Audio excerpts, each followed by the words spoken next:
And welcome back to the Alabama Power Halftime Show. I'm Brad Radisi, and it's time for our Bulldog Conversation. And I'm joined by a very special guest this weekend, Tony Hale, the two-time Emmy Award-winning actor for his role on the HBO show Veep.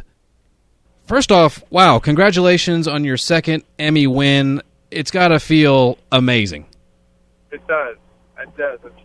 I'm still buzzing from it, and I'm kind of waiting to crash and cry in a corner somewhere. And it was funny because we were talking, even Emmy winners the day after or the next day after have to get up and take their children to school and kind of get back into a normal routine.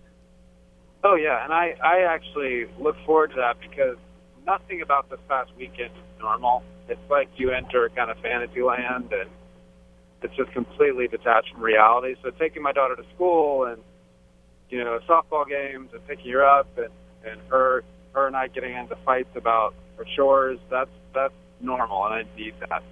Now, as for the Emmys, boy, what a night for Veep. You win. The show wins across the board. Did you guys know, and it's hard to say now, maybe in hindsight it's easier, but did you know when you first started this show that it had become such a hit?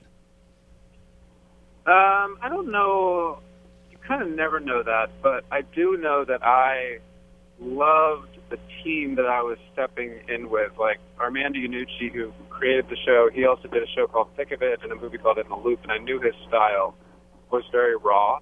And then I also knew that combined with the show material of being a political satire, kind of behind-the-scenes look at D.C., it seemed like a really great combination because there's so much behind the scenes of politics that people don't see, and being a satire, you're able to go to that extreme and kind of show the ugliness, but then make it funny.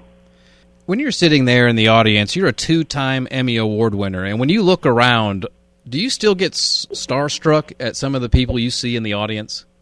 Oh, yeah. I mean, I still have moments where I'm thinking, security's going to drag me out. I'm not supposed to be here. They've made a huge mistake.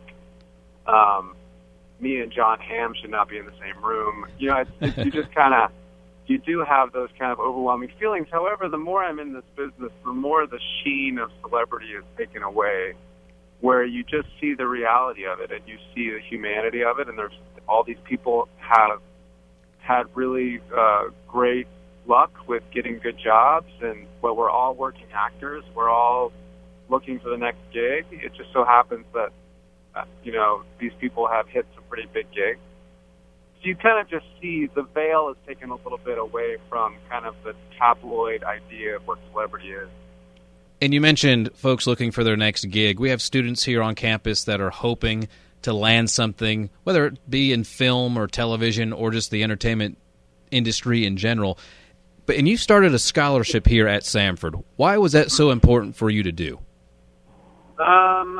I think, when I was there wasn't really any, I wasn't really pursuing theater or film when I was there, but there wasn't a film program or there was an art program. But I don't know, I just think any kind of investment I give to someone who would like to pursue it, that was important to me. And also, in addition to that, I enjoy kind of, when I can, coming over and just kind of answering questions or giving more of a realistic picture of what the business is. Because I think in school, you put a lot of attention into your craft, which you should, but there's not a lot of input on what it's like after college and in the entertainment business and what it looks like and all the rejection involved and needing a support system and, you know, kind of the life thing in regards to the entertainment business. Now, lastly, you know, you're a guy that's made it.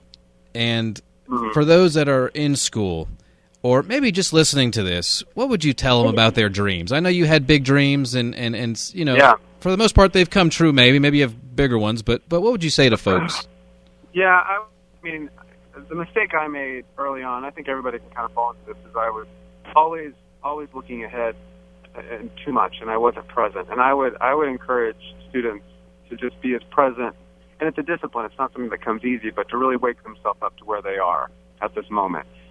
Because if you put too much attention on what's coming, you miss the journey. And that's what we got, is this journey. And you can't give too much weight to the future. And it's not that you don't dream or have ambition, but I think in our society today, people think, oh, I'll have value when I get that big job. I'll have value when I get married. I'll have value when I have kids. That's bogus. You have tremendous value exactly where you are. It's not about what's coming.